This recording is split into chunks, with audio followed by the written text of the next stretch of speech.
चलिए बढ़ते हैं आगे और बड़ी खबर आपको बता दें, अंता में सचिन पायलट की चुनावी रैली होने वाली है और अंता से मंगरोल तक सचिन पायलट रोड शो भी करेंगे। मंगरोल में चुनावी जनसभा को संबोधित करने वाले हैं। कांग्रेस प्रत्याशी के समर्थन में यहां पर मेगा रोड शो होगा। कांग्रेस से प्रमोद जैन भाया के समर्थन में यहां पर रैली निकाली जाएगी और सचिन पायलट ने भारतीय जनता पार्टी पर भी निशाना साधा है। 2 साल में सरकार ने कुछ नहीं किया, सचिन पायलट ने कहा। बीजेपी ने अपने वादे तक पूरे नहीं किए हैं। अंता में बहुमत से जीत होने वाली है कांग्रेस पार्टी की। तो रोड शो अब यहां पर शुरू हो चुका है। तस्वीरें भी आपको दिखा रही हैं। सचिन पायलट यहां पर पहुंचे हुए हैं। अंता में चुनावी रैली को संबोधित करेंगे और यहां पर एक मेगा रोड शो का आयोजन हुआ है। तस्वीरें आपकी टीवी स्क्रीन पर हैं। मंगरोल में चुनावी जनसभा को भी आगे संबोधित करने का कार्यक्रम है और कांग्रेस प्रत्याशी के समर्थन में ये मेगा रोड शो हो रहा है। कांग्रेस से यहां पर प्रमोद जैन भाया को चुनावी मैदान में कांग्रेस ने उतारा है और कांग्रेस से प्रमोद जैन भाया को समर्थन देने के लिए यहां पर तमाम लोग पहुंचे हुए हैं। प्रमोद जैन भाया के समर्थन में इस रैली का आयोजन हुआ है। सचिन पायलट ने बीजेपी पर निशाना भी साधा और उन्होंने कहा कि 2 साल के अंदर सरकार ने कोई काम नहीं किया है। और देखिए तस्वीरें हम आपको दिखा रहे हैं। सचिन पायलट यहां पर पहुंच चुके हैं। रोड शो की शुरुआत भी हो चुकी है। अंता का सियासी समीकरण भी आप जान लीजिए। ग्राफिक्स के जरिए हम आपको दिखा रहे हैं कि अंता की जो जंग है, जो सियासी समीकरण है, वो किस कदर नजर आ रही है। यहाँ पर अंता की जो लड़ाई है, आखिर इसमें विजयी कौन होगा। दिग्गजों ने अपनी पूरी ताकत झोंक रखी है। इस दौरान सचिन पायलट की ओर से क्या कुछ कहा गया है, आपको सुनवाते हैं। विकास के क्षेत्र में इस इलाके को हमेशा आगे रखा है और ये उपचुनाव भी इसलिए हो रहा है क्योंकि यहाँ के जो भाजपा के विधायक थे उनको माननीय न्यायालय ने अयोग्य घोषित किया। उनको अयोग्य हमने नहीं कहा, लेकिन कोर्ट ने, कचहरी ने, न्यायालय ने कहा कि वो इस योग्य नहीं है कि इस सदन के सदस्य रहें। इसलिए यहाँ पर उपचुनाव हो रहा है और ये उपचुनाव भाजपा की, राजस्थान की 2 साल पुरानी सरकार का जो आकलन है वो जनता कर रही है। मुझे लगता है कि 2 साल में जो विश्वासघात हुआ है, जिन वादों को बोलकर भाजपा सत्ता में आई थी, उससे बिल्कुल पीछे हट चुके हैं। और भाजपा में जो अंदरूनी खिंचाव है, जो टकराव है सत्ता संगठन में और भाजपा के अंदर, उसका परिणाम देखा हमने जब यहाँ टिकट वितरण हुआ था तब बहुत खिंचाव था। तो ये चुनाव कांग्रेस पार्टी अच्छे बहुमत से जीतेगी। तो यहां पर सचिन पायलट ने बीजेपी पर निशाना साधते हुए कहा है कि 2 साल के अंदर बीजेपी ने यहां पर कोई काम नहीं किया है। और ये जो तस्वीर आप देख रहे हैं, यहां पर सचिन पायलट पहुंच चुके हैं। ब्रजेश हमारे सहयोगी इस पर ज्यादा जानकारी देने के लिए हमारे साथ जुड़ रहे हैं। ब्रजेश, अंता का जो रण है, चुनावी मैदान में दिग्गज उतर रहे हैं, लगातार यहां पर जनता को साधने की कोशिश की जा रही है। राहुल गांधी भी यहां पर पहुंचे हैं। जरा बताइए कैसी तस्वीरें इस वक्त वहां पर। बिल्कुल, मैं आपको बता देता हूँ कि अंता का जो रण है वो भीषण होता जाता है और जो पूर्व डिप्टी सीएम सचिन पायलट पहुंचे हैं और उनका रोड शो है, जो कि अंता कस्बे के एनटीपीसी चौराहे से रोड शो सैकड़ों कार्यकर्ताओं के साथ शुरू हुआ है। ये मांगरोल कस्बे तक जाएगा और उसके बाद वहां पर जनसभा होगी। हालांकि अंता से जो रोड शो शुरू हुआ है, ये तीसवाली होता हुआ मांगरोल जाएगा, उसके बाद जनसभा होगी।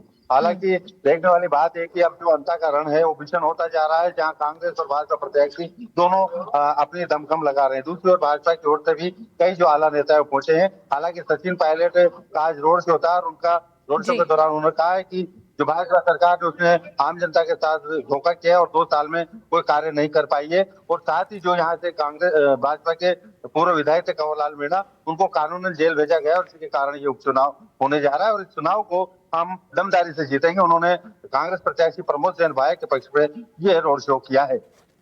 बिल्कुल ब्रजेश, मैं आपसे जानना चाहूंगी, अंता में सचिन पायलट पहुंचे हुए हैं, यहाँ पर चुनावी रैली भी करने वाले, आगे क्या कुछ और कार्यक्रम यहाँ पर संभव है सचिन पायलट के?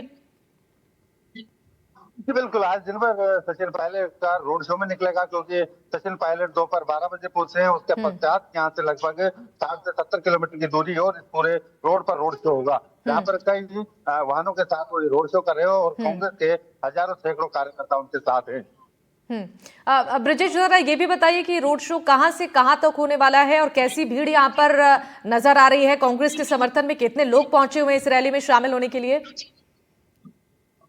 जी बिल्कुल, मैं आपको बता दूं कि अंता का जो एनटीपीसी चौराहा है, यहाँ से ये रोड शो शुरू हुआ है, जहाँ पर पूरे जिले भर से बाहर से आए कांग्रेस के और स्थानीय कार्यकर्ता मौजूद है। हजारों की तादाद में जो कांग्रेस के कार्यकर्ता हैं और प्रमोद सिंह भाई के समर्थक है, वो इस रोड शो में पहुंचेंगे। दूसरी ओर देखा जाए तो उनके साथ कई पूर्व विधायक भी रोड शो के दौरान मौजूद है और स्थानीय जो नेता है वो उनके साथ ही रोड शो शुरू होकर शीशवाली जाएगा। शीशवाली एक्सप्रेस के बाद ठीक है, बहुत शुक्रिया तमाम जानकारी देने के लिए ब्रिजेश। बढ़ते आगे, चुनाव प्रचार के दौरान वार पलटवार भी तेज हो चुका है। डिप्टी सीएम प्रेमचंद बैरवा और पीसीसी चीफ गोविंद सिंह डोटासरा ने क्या कुछ कहा है वो आपको सुनाते हैं।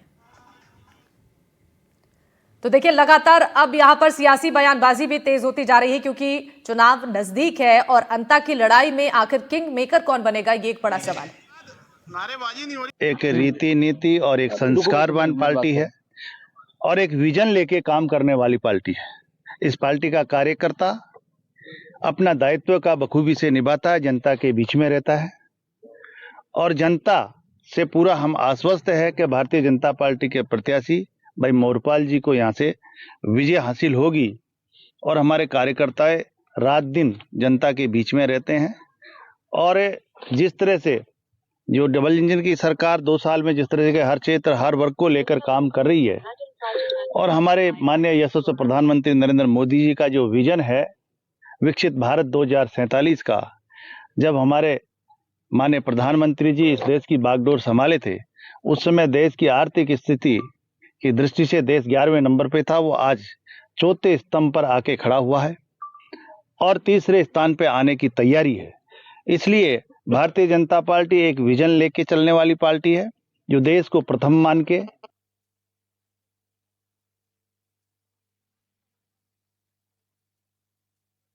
में कहा मुख्यमंत्री आया, वसुंधरा जी आई और मदन राठौड़ जी तो इतने कमजोरी की बात करके चले गए, पहले से हार स्वीकार कर ली। उन्होंने कहा अब इसको जिताओ, हम मंत्री बना देंगे। तो बनाया था ना, सुरेंद्र पाल टीटी को शपथ भी दिला दी थी, लोगों ने अग्निवीर मंत्री बना दिया। तो इसको अग्निवीर मंत्री बनाना है क्या? पहले शपथ दिलाओ मंत्री की, नहीं तो ये जीतेगा ही नहीं, तो मंत्री कहाँ से बनाओगे? मैं समझता हूँ कि ये जो कमजोर होते हैं, जिनके पास में कोई मुद्दे नहीं होते हैं, वो इस तरीके का प्रलोभन देकर के जनता को भ्रमित, और बीजेपी का आरएसएस का तो काम ही जनता को भ्रमित करना है।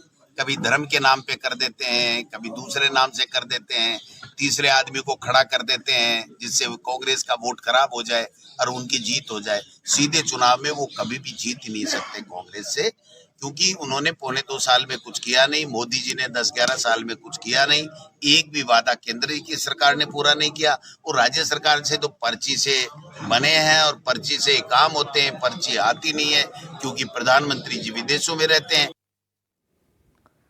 और इस बार प्रचार की कमान महिलाओं ने संभाल रखी है। महिला एवं बाल विकास मंत्री मंजू वाघमार, बीजेपी विधायक नौक्षम चौधरी और पूर्व मुख्यमंत्री वसुंधरा राजे से लेकर कांग्रेस की पूर्व विधायक मीनाक्षी चंद्रावत और जिला प्रमुख उर्मिला जैन तक सभी महिला नेता मैदान में डटी हुई हैं।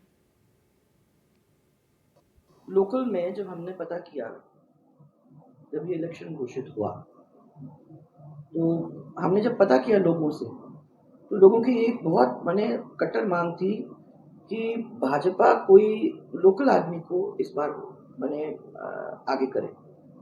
तो सबकी बातों को मानते हुए राजा साहब सब लोगों ने भी कहा कि भाई लोगों की मांग है, आप लोगों को सुनना चाहिए। आप लोगों की तरफ से भी आया मेरे पास, it has to be local.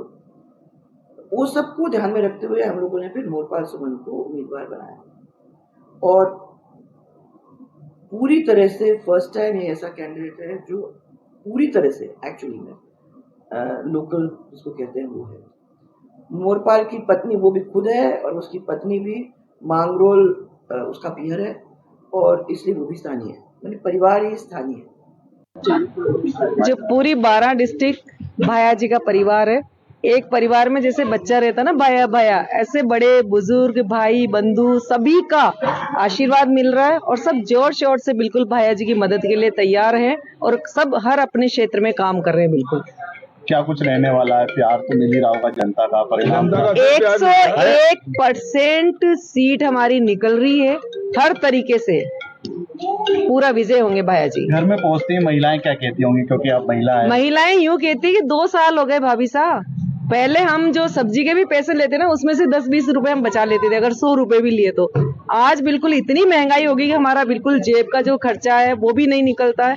कि महिलाओं ने इस बार जो सौगातें माननीय प्रधानमंत्री जी ने दी हैं, उससे प्रसन्नता होकर ये सोच लिया है कि एकजुट होकर हम मैदान में उतरेंगे और भाजपा का प्रचार भी कर रही हैं और भाजपा को वोट भी दिलाएंगी। बड़ी संख्या में हम जिस भी कार्यक्रम में जा रहे हैं, गांव, ढानी, शहर तक, कस्बों में, आगे सब महिलाएं बड़े खुश मिजाज होकर, बड़े हर्षोल्लास से एक उत्सव की तरह इस चुनाव को लड़ रही हैं, जिसका देखते हुए बड़ा अच्छा लग रहा है। और माननीय मुख्यमंत्री जी और माननीय वसुंधरा जी के साथ हाथ से हाथ मिलाकर महिलाएं आगे बढ़ रही हैं और इस चुनाव में जीत पाएंगी। अच्छा रिस्पॉन्स है महिलाओं का। महिलाएं कह रही है कि हम तो पंजे के अलावा किसी को भी नहीं देखेंगे और हम भाया जी को ही वोट देंगे। ऐसा कोई गांव नहीं है जिसमें भाया जी ने काम नहीं कराया है। सारे काम कांग्रेस की सरकार में हुए हैं। भाया जी ने, हम जिस घर में जा रहे हैं कह रही है हमारी ये बहू भाया जी के सामूहिक विवाह सम्मेलन में आई है, शादी हुई है। हमारी बेटी की सामूहिक विवाह सम्मेलन में शादी हुई है। ये जिस खरवंजे पे आप चल के आए हो, ये सीसी पे, ये भाया जी ने बनवाया है। अस्पताल में भाया जी ने हमें, आज तो खाना भी बंद हो गया है कि खाना भी इस सरकार ने, हमारा जो सोशल वर्क था उसको भी बंद कर दिया है। और वैसे भी कहते हैं घायल यहाँ हर परिंदा है। अंता उपचुनाव को लेकर बीजेपी पूरी तरह से एक्टिव मोड में है। महवा विधायक राजेंद्र मीणा ने पूर्व सीएम वसुंधरा राजे से मुलाकात की और इस दौरान दोनों के बीच करीब 1 घंटे तक चर्चा हुई और इस चर्चा के दौरान उपचुनाव के सभी पहलुओं को लेकर मंथन किया गया। तो वसुंधरा राजे भी लगातार एक्टिव मोड में नजर आ रही हैं। अंता विधानसभा उपचुनाव को लेकर भारतीय जनता पार्टी की तरफ से कमर कस ली गई है और लगातार जनता को साधने की कोशिश की जा रही है।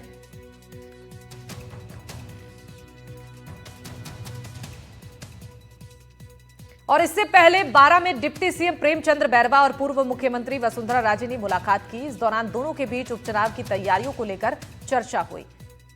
ये बड़ी खबर है। अंता उपचुनाव को लेकर ये बड़ी हलचल, दिग्गजों ने अपनी पूरी ताकत झोंक रखी है। उपचुनाव को लेकर लगातार फीडबैक लिया जा रहा है। अंता में सियासी समीकरण पर मंथन बीजेपी ने तेज कर दिया है। प्रेमचंद्र बैरवा पहुंचे 12 सांसद कार्यालय। पूर्व मुख्यमंत्री वसुंधरा राजे सिंधिया से चुनावी चर्चा उन्होंने की है। अंता विधानसभा उपचुनाव को लेकर फीडबैक लिया गया है।